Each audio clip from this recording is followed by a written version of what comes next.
Bonjour tout le monde, ici la Fondation Espoir et Futur. J'espère que vous allez bien. Alors aujourd'hui nous avons une très grande nouvelle. Nous sommes en joie de pouvoir accueillir pour la première fois parmi nous la dame présidente de cette fondation, bien sûr Espoir et Futur. Depuis que nous avons commencé ces projets, c'est pour la première fois que la dame directrice va faire descendre sur terrain pour pouvoir faire le tour des bâtiments et voir tout ce qu'on a déjà fait. Nous avons prévu certaines activités, l'échange entre la dame présidente et les enfants et tout. Nous vous demandons de rester connectés pour plus d'infos. N'oubliez pas de liker nos pages Instagram et Facebook. Espoir et Futur pour toujours. Bonne journée.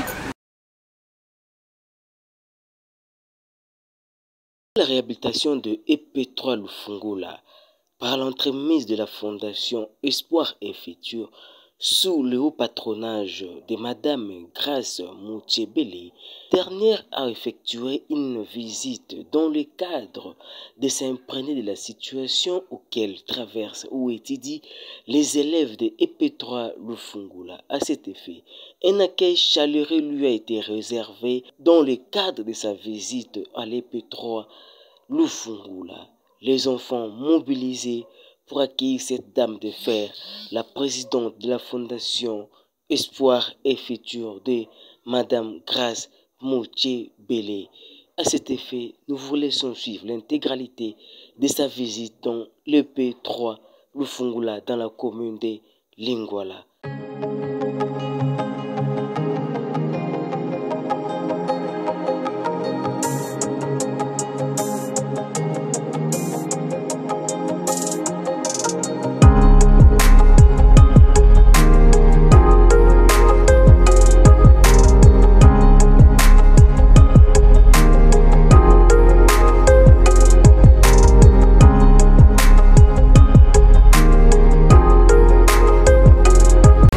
Madame la présidente de la Fondation Espoir et Futur, merci pour l'attention accordée et du travail abattu au sein de notre école. Que le Dieu vous bénisse et vous garde pour toujours. Soyez la bienvenue.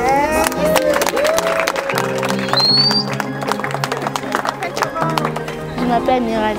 Miradi, bien, merci beaucoup. Bonjour tout le monde. Comment vous allez? Il faut bien travailler à l'école.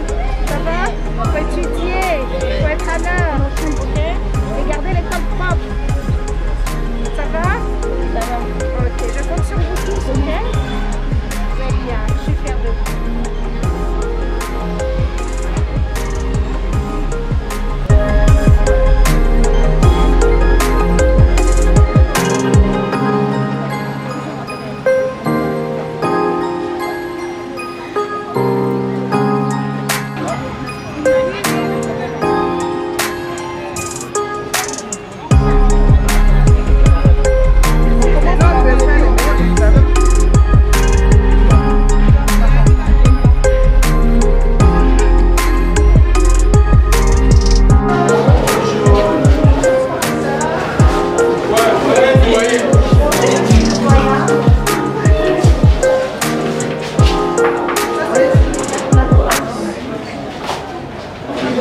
En fait, eux, ils occupent seulement aujourd'hui. C'est aujourd'hui que vous avez commencé. Parce que ceux qui occupaient ici, on les a fait partir. Madame a demandé à ce qu'ils partent de l'autre côté. Ouais. Parce que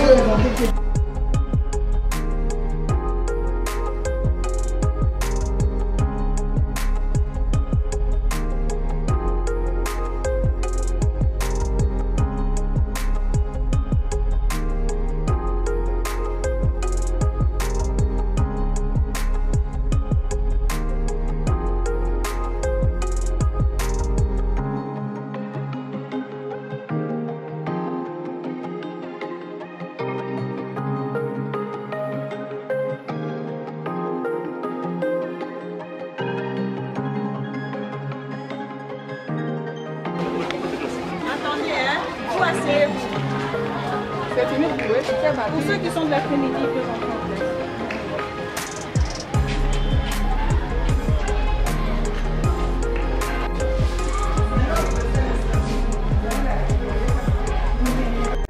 Salle par salle, La présidente Grace Mouchepele a eu à visiter les différentes salles de classe qui ont été réfectionnées par la Fondation.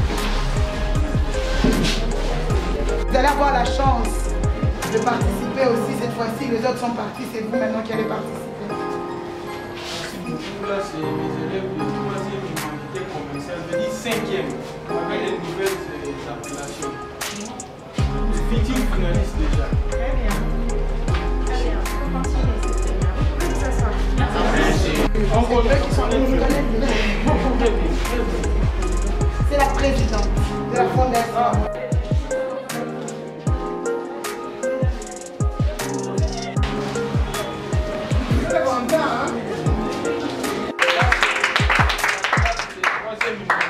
Pédagogie, donc des futurs enseignants qui sont en 5e pédag. Et voilà quand même leur figure, même leur fonctionnement. Vous avez vu, hein, même leur aspect, ce sont des pédagogues. C'est très bien. Prenez vos places. Oui, madame, entrez. Merci. Entrez. Venez devant, madame.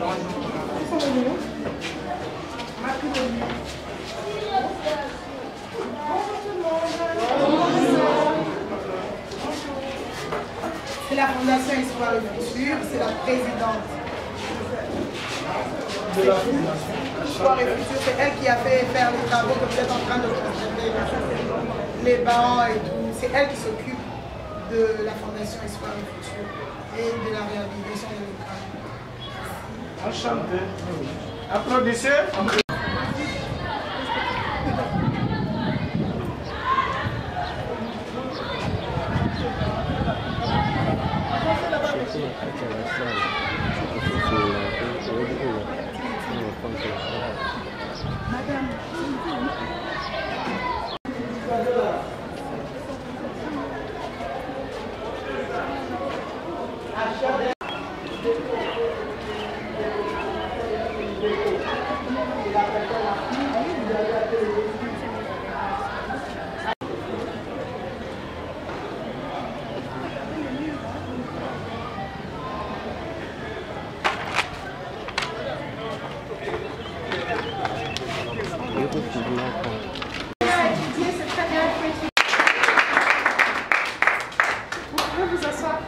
Un mois de stage, ils étaient en stage pratique.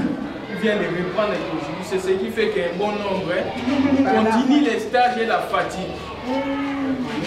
Présentez, madame. C'est la présidente de la Fondation Espoir et Futur. C'est elle qui a fait ce que vous puissiez dans ces conditions maintenant. C'est elle qui a financé tous les travaux que vous êtes en train de voir qui sont en train de finir petit à petit. Elle s'appelle Madame Grace. Vous pouvez applaudir quand même.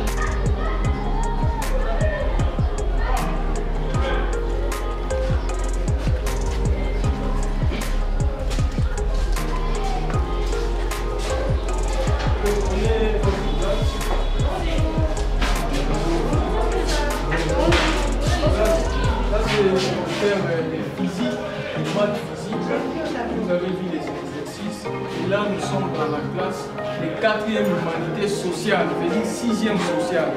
Ce sont des enfants qui ont repris qu'aujourd'hui. Bonjour. Madame la présidente, fondatrice, nous sommes dans la classe de 4e humanité pédagogique. Donc les élèves de 6e pédag, les enseignants déjà, tels que vous les voyez là. Et ici devant nous, c'est la dame qui va vous présenter. C'est la présidente de la Fondation Espoir et Futur. Je pense que vous étiez dans l'autre bâtiment, c'est aujourd'hui seulement que vous êtes venus ici.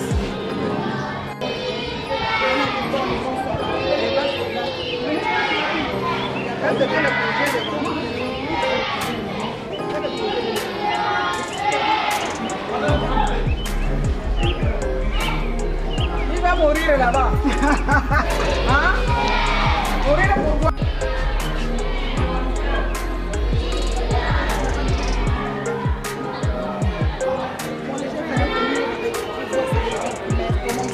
Donc accrochez-vous, étudiez, et c'est comme ça que vous serez bravo à tous ici. Et gardez le bâtiment propre, il faut nettoyer, garder ça propre. Ça va? Ok, merci.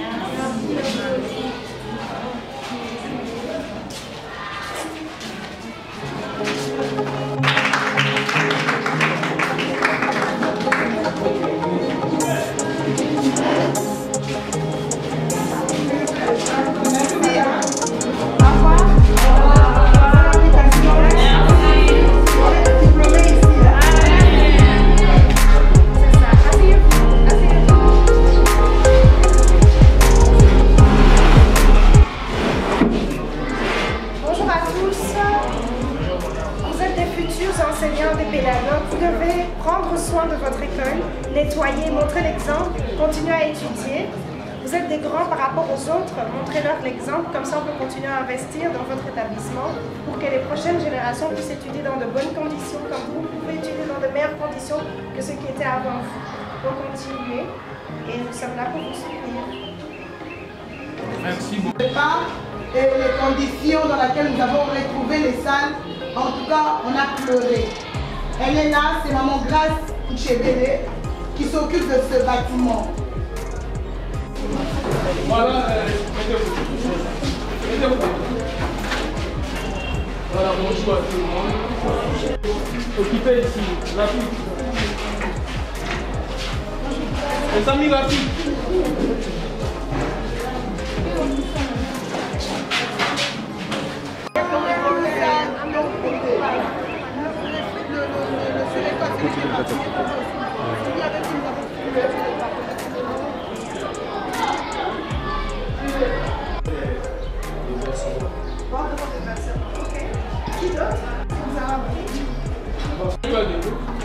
Là, on a fait les stages. On nous a appris l'historique de la commune de Lingala, ses services. C'est bien, stage? Non. Ah, ok. Et vous faisiez quoi dans les stages? Levez les doigts. Si vous voulez parler. Je vous pose déjà la question, qu'est-ce que vous faisiez, qu'est-ce que vous avez compris les Qu'est-ce stages? que vous avez appris? Service des finances, oui, c'est appris aux finances. Grâce Mtibele, elle est grande directrice d'un hôtel en Belgique. Moi, c'est Lydia Mtibele. Moi, je suis l'adjoint du bourgmestre de Bruxelles. Pourquoi on a créé cette fondation Espoir et Futur? Vous voyez la photo de notre maman qui est ici? Notre maman et notre papa sont nés au village. Notre papa est né au Olomami, c'était un village. Il était orphelin à 4 ans. Il était prématuré, on l'a mis dans des feuilles de banane. Il n'avait pas d'argent pour payer ses études. Pour financer ses études, il était boy, il était travailleur chez les Blancs. Il savait très bien repasser parce que c'est ça qu'il faisait comme travail.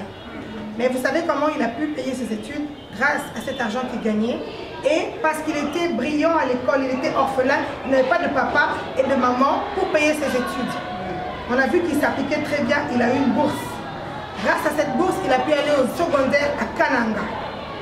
À Kananga, il a eu une bourse pour aller au Sénégal.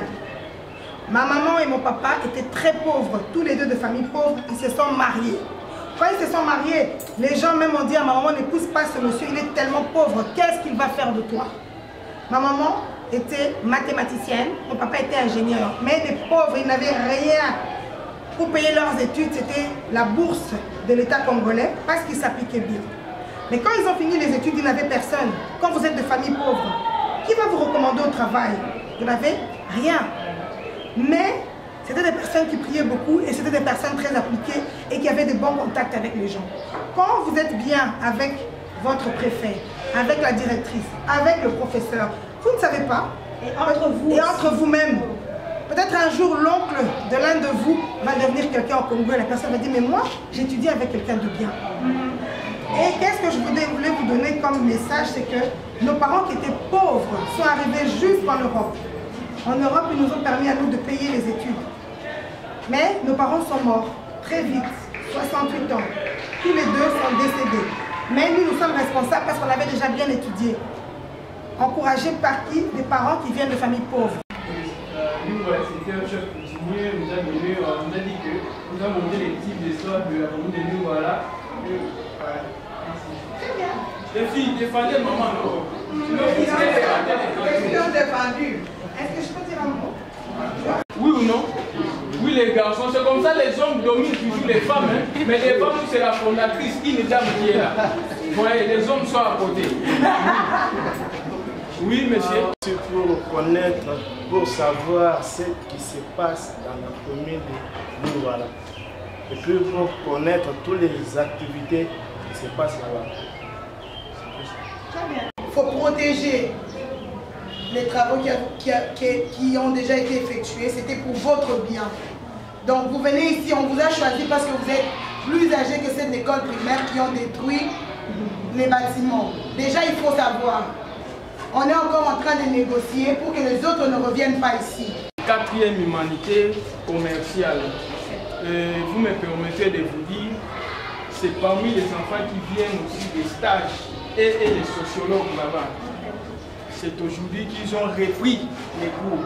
C'est ce qui fait, c'est une classe de 40 élèves. Vous voyez les petits nombres qui est là. Certainement que les autres, dans leur tête, ils continuent toujours la fatigue. Ou les stages, je ne sais pas, donc c'est leur premier jour d'être là. Devant nous, je vais laisser la parole à madame qui va vous présenter ce qui. Donc ce sont les finalistes en sciences commerciales. Oui madame, je vous donne la parole. Alors, comme vous pouvez constater, c'est la Fondation Espoir et Futur. Nous avons la présidente qui est venue nous rendre visite, elle vient de la Belgique. Elle est descendue spécialement pour voir le travail qui avait été effectué ici, au sein de cette école. Elle va placer un mot. Elle va vous dire le message qu'elle a passé. Donc, je passe la parole à madame. Asseyez-vous. Vous avez été faire des stages, tout ça? Je m'appelle Grace Moutier-Bélé, je suis la présidente de la Fondation Espoir et Futur. La Fondation Espoir et Futur a été créée par ma mère, feu Maman Rosiane Moutier-Bélé, épouse du feu évêque Martin Moutier-Bélé. Donc en fait, le but de cette fondation, c'était de venir en aide à des enfants défavorisés. Avant la gratuité de l'enseignement, c'était de payer le minerval des enfants. Il y a eu la gratuité de l'enseignement, mais nous avions déjà commencé à travailler avec le lycée Lufungula ici à Kinshasa. Donc nous avons décidé de réhabiliter le bâtiment parce que pour nous c'est important et crucial que nos enfants puissent étudier dans de bonnes conditions. Donc nous avions constaté que les enfants étudiaient par terre, il n'y avait pas de banc. C'est pour ça qu'en durant l'année 2021, nous avons créé l'opération Un banc pour tous.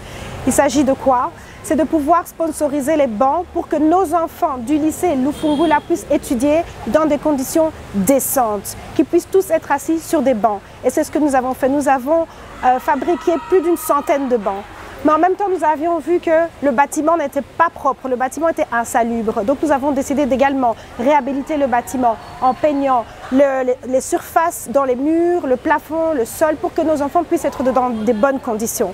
Le but de la visite, c'est que voilà, moi je suis à Bruxelles et je fais les levées de fonds avec mon équipe à Bruxelles et en coordination avec mon équipe locale. J'ai ici avec moi une des deux représentantes de mon équipe locale, maman Christelle, qui est ici à côté de moi, qui elle est mon bras ici à Kinshasa. Et le but de notre visite, c'était pour nous montrer les travaux qui ont déjà été effectués.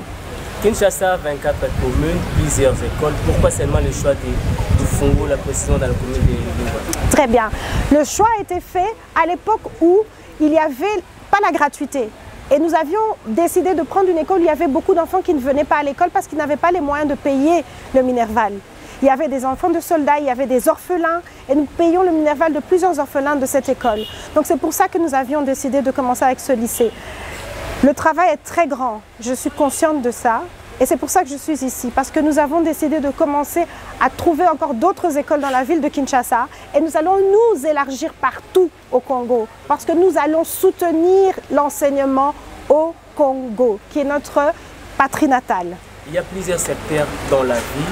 Et quel est le secteur que la Fondation Espoir et Futur valorise le plus ou privilégie le plus?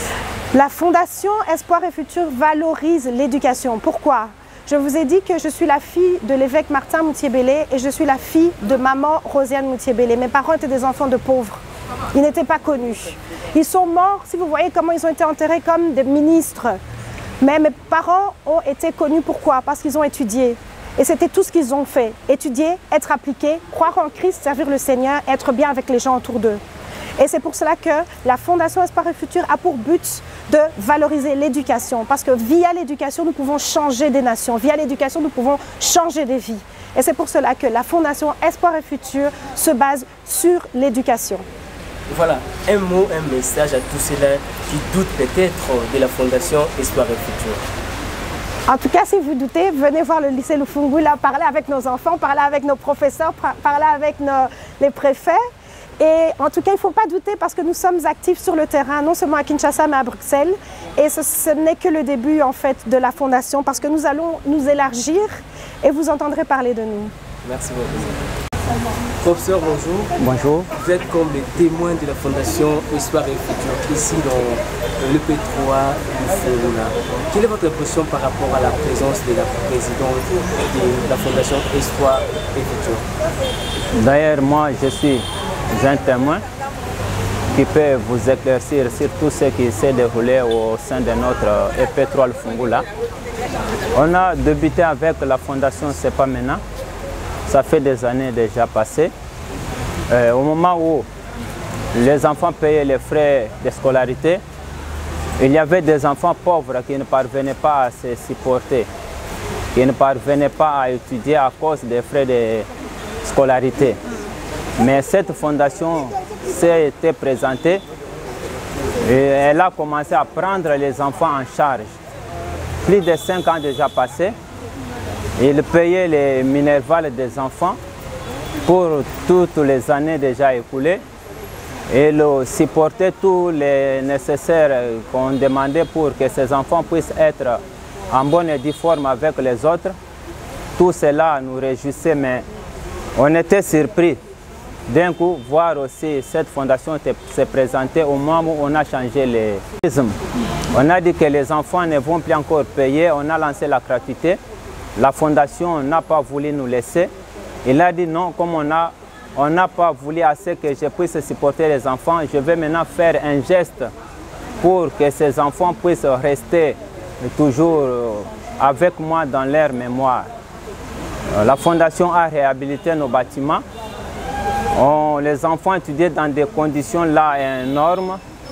Il n'y avait pas de bancs, il y avait des bancs cassés, il n'y avait pas... Donc la position des bâtiments d'ailleurs était caduque.